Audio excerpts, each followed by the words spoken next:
రోజు రాలి కింద పడింది ఒక ముఖ్యమంత్రి కన్నీటి బొట్టు కాదు, కొన్ని కోట్ల మంది ప్రజల బంగారు భవిష్యత్తు. ఈ రాష్ట్రానికి సుపరిపాలన అందివ్వాలని ఆయన కలలు కన్నారు. దాని ఖరీదంతో తెలుసా? ఇప్పుడు నువ్వు వేలెత్తి చూపిస్తున్న నా జీవితం. ఏదైనా మంచి చేయాలంటే అధికారం కావాలి, ఆ అధికారం కావాలంటే డబ్బు కావాలి. జనం కోసం పీకేఆర్ కన్న కళలు నిజం చేయడం కోసం నేను చీకట్లోకి వెళ్ళాను. ఏదేమైనా మీరు కూడా క్రిమినల్ గా మారిపోయారు కదా. చీకటితో యుద్ధం చేయాలంటే చీకట్లోకే వెళ్ళాలి మై బ్రదర్. వెళ్లకుండా చేయలేరా? చెయ్యలేము. ఇక్కడ బలహీనుడి నిజం కంటే బలవంతుడి అబద్ధానికే విలువెక్కువ. అందుకే నిజం ఎప్పుడూ ఓడిపోతుంటుంది. సత్యమేవ జైతే. నేను అదే నమ్ముతా. అందుకే నిన్ను పిలిపించాను. కాలేజ్ బాత్రూమ్ లో అన్కాన్షియస్ గా జాన్వి పడిపోయింది మేడం. హౌస్ కీపింగ్ అమ్మాయి చూసి వెంటనే నాకు ఫోన్ చేసింది. హై ప్రొఫైల్ కేసు కి ఈ హాస్పిటల్ అయితేనే safe madam. Heavy doses of drug use చేశారు మ్యామ్. మార్నింగ్ ఫస్ట్ సెషన్ కి అన్కాన్షియస్ అంటే ఖచ్చితంగా కాలేజ్లోకి వచ్చిన తర్వాత కాదు, ఇంట్లోనే తీసుకున్నారు. జాన్వి తీసుకున్న డ్రగ్ ఏమి లోకల్ డ్రగ్ కాదు మ్యామ్. ఎల్ఎస్డి వీళ్ళగా మలానా క్రీమ్. కార్పొరేట్ సెక్టర్లో ఇట్స్ క్వైట్ కామన్. ఆరుమ ma'am.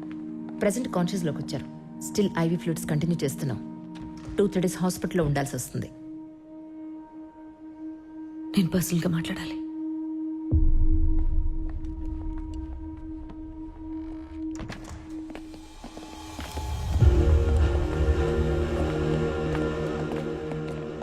Hello, Janhvi medical reports అన్నీ నాకు కావాలి. అవి జస్ట్ నార్మల్ టెస్ట్. లేదంటే ఒక నార్కోటిక్ కేసుని దాచిన దానికి హాస్పిటల్ మీద, కాలేజ్ మీద యాక్షన్ తీసుకోవాల్సి వస్తుంది. ఏమంటారు? డ్రగ్స్ ఎక్కడ దొరికాయి నీకు? మన ఫ్యామిలీ, స్టేట్ లో నాన్నకున్న పేరు ఏవి గుర్తుకు రాలేదా? ఏది అడిగితే అది నేను జై నీకు ఇస్తూనే ఉన్నాం కదా. ఎలా అలవాటైంది ఈ డర్టీ థింగ్? చెప్పు. చెప్పినా నమ్మవు నువ్వు. ముందు నువ్వు చెప్పు. జే, ఈ హస్బెండ్ జయక్క ఇప్పుడు కాదు, ఎప్పటి నుంచో నాకు ఇస్తున్నాడు. వెళ్ళి వాడిని అడుగు. జాన్వి, తప్పు చేసి తప్పించుకోవడానికి అబద్ధాలు చెప్తున్నావా? జై పేరెత్తే అర్హత కూడా నీకు లేదు. అర్హత లేని వాడిని ఇంటికి తీసుకొచ్చింది నువ్వు. అసలు ఆ ఇంట్లో ఏం జరుగుతుందో, నేనేం అనుభవిస్తున్నానో నీకు తెలుసా? నన్ను నమ్మకపోయినా పర్లేదు, ప్లీజ్ డోంట్ ట్రస్ట్ హిమ్. నీ జై నేను తినే ఫుడ్లో నాకే తెలియకుండా డ్రగ్స్ కలిపించాడక్క. డ్రగ్స్ కి అడిక్ట్ చేసి నేను సెక్స్ లేవ్ గా వాడుకోవాలని టార్చర్ చేస్తున్నాడు. జై నేను చిన్నపిల్లలాగే వాడు ఎప్పుడు అనుకోలేదు. నాన్న మీద ఉంటాక నువ్వే నమ్మకపోతే నన్ను ఎవరు నమ్ముతారు? నరకంగా ఉందక్క. Please save me out of this.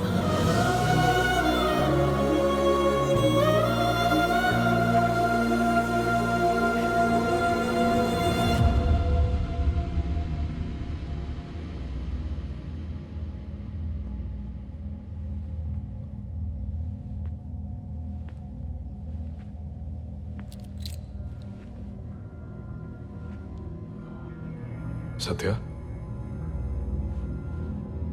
Janhvi హాస్పిటల్లో ఉందంట కదా, ఎలా ఉంది?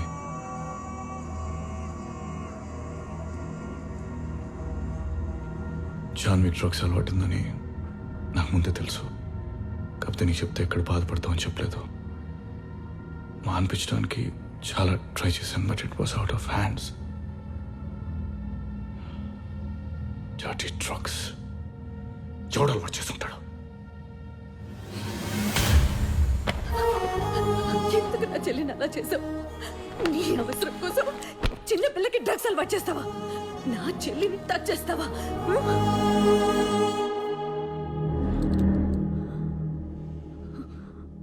తెలిసిపోయిందా? చేస్తాను, కానీ మరి అంత చిన్న పనికి డ్రగ్స్ అలవాటు చేస్తానా? I'm very much focused.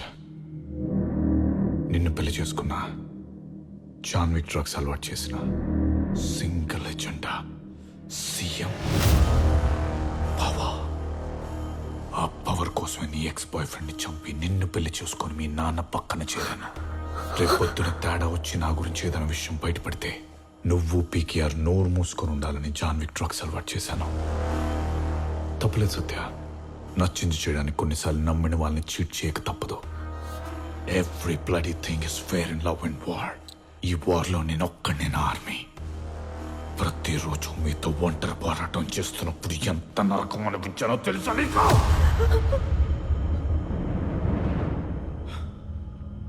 ఆ బ్రహ్మ విషయంలో నువ్వు నన్ను వెపన్గా వాడుకున్నావు. సీఎం అవడానికి నేను నిన్ను వెపన్గా వాడుకున్నాను. It's mutual.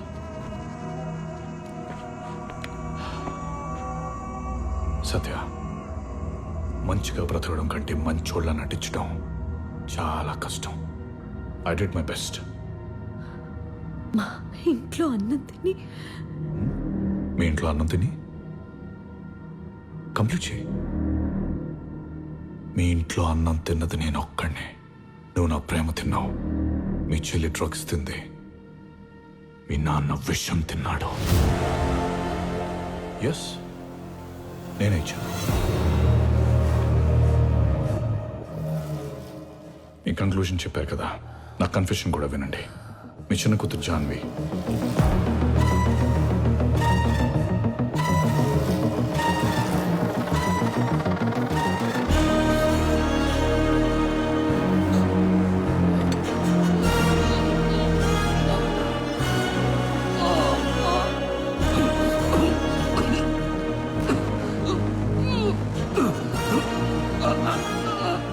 पीकेआर अमर रहे.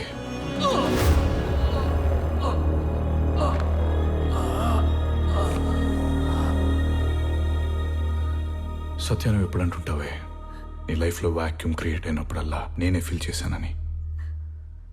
ఆ వాక్యూమ్ క్రియేట్ చేసిందే నేను. బేసికలీ మీ ఫ్యామిలీ మొత్తం నా కోసమే పుట్టారనుకుంటా. నేను సీఎం అవడం కోసం. జాన్వి సిటీలో ఏ డ్రగ్ పెడ్లర్స్తో మాట్లాడింది, ఎవరితో కాంటాక్ట్లో ఉంది, అన్ని డీటెయిల్స్ నా దగ్గర ఉన్నాయి. ఈ ఎవిడెన్స్ చాలు కదా. నార్కోటిక్స్ కేసులో మినిమం 6 years. లేదు నాకు వేరే ప్లాన్స్ ఉన్నాయా అది ఇదంటే చెప్పు, ఇట్స్ ఓకే. మీ నాన్ననే చంపినున్నాయి. నువ్వు మీ చెల్లి పెద్ద లెక్క కాదు. కాకపోతే మరి ఫ్యామిలీలో అందరినీ చంపిన క్రెడిట్ నాకొద్దు. ఇప్పుడు నీ లైఫ్లో క్రియేట్ అయిన వాక్యూమ్ ఫిల్ చేయాలన్నా నేను తప్ప నీకెవ్వరూ లేరు. Hope you understand that.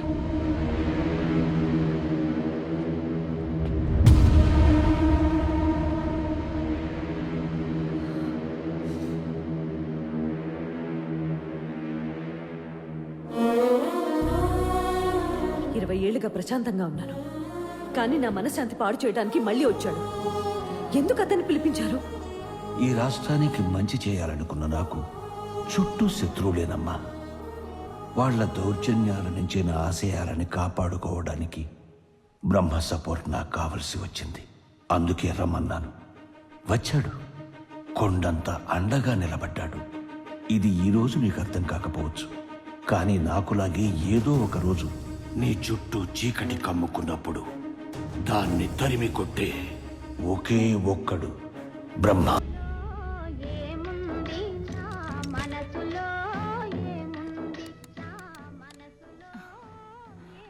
ఇన్నాళ్ళు వద్దు వద్దు అని నా లేత మనసుని ఎంత వేదనకు గురి చేశావే. ఈ లిప్స్ ఉన్నాయే నీ మొత్తం అందానికి టీజర్. ఇవి సీరియల్లో నీ నవరసాలు చూసి చూసి మురిసిపోయేవాణ్ణి. ఈరోజు నాలోని నవరసాల్ని నీకు రుచి చూపిస్తా.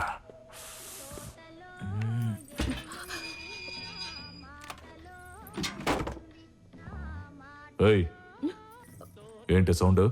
అయ్యయ్యో, నాకే పాపం తెలియదండి. ఆపవే నీ డైలీ సీరియల్ యాక్టింగ్. నీ యాక్టింగ్ 3332 ఎపిసోడ్లోనే చూశాను. వెళ్ళి తేల్చుకుని తర్వాత నీ సంగతి చూస్తా.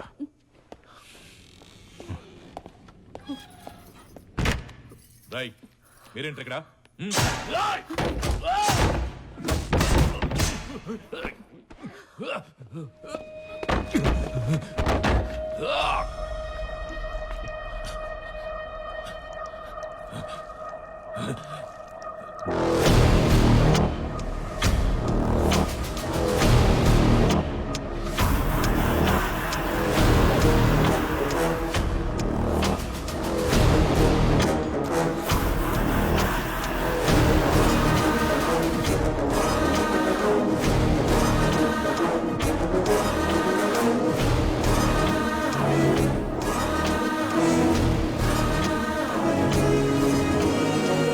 నా జోలికొచ్చావు, క్షమించాను.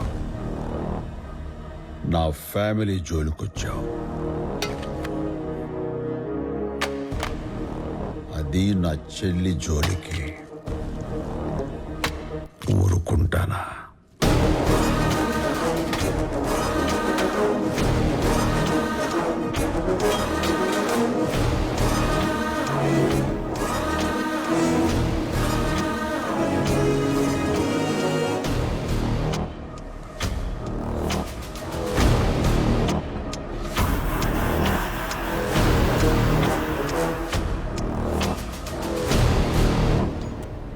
నువ్వు చేసిన ఒక్క మిస్టేక్ వల్ల జయదేవ్ నుంచి ఫండ్స్ రాకపోగా వార్నింగ్స్ వస్తున్నాయి.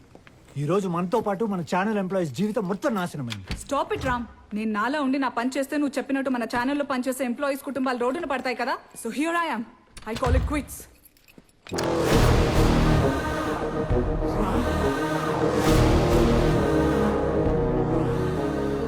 తప్పుల్లో పెద్ద తప్పేంటో తెలుసా?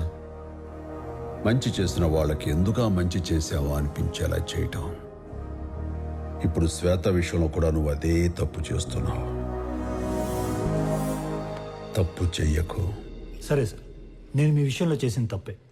కానీ 3 పిల్లర్స్ ఆఫ్ డెమోక్రసీ తప్పులు చేస్తూ కేవలం మీడియాను మాత్రం తప్పు పట్టడం అది హిపోక్రసీ కాదా సార్? ఆ మాట ఎవరైనా అనొచ్చు, నువ్వు కాదు. 4th పిల్లర్ అంటే మీడియా. మిగతా పిల్లర్స్ చేసే తప్పులు ఎత్తి చూపడమే మీ పని. ఈ సమాజంలో వస్తువులను దొంగిలించే వాళ్ళని దొంగలంటారు. మరి వాస్తవాలను దొంగిలించే వాళ్ళని ఏమనాలి? న్యూస్ ఛానల్స్ అనా?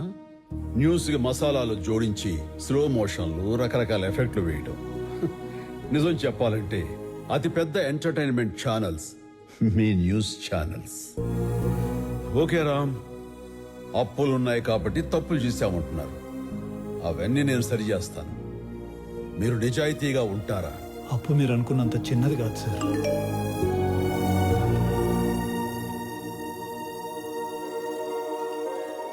$45 crores. చాలా.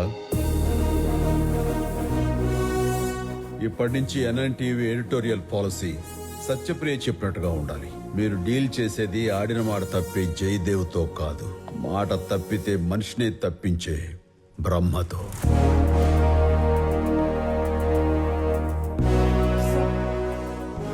షర్ట్ మీద బ్లడ్. కర్షకుని కదా, కలుపు తీస్తుంటే బురదంటుకుంది.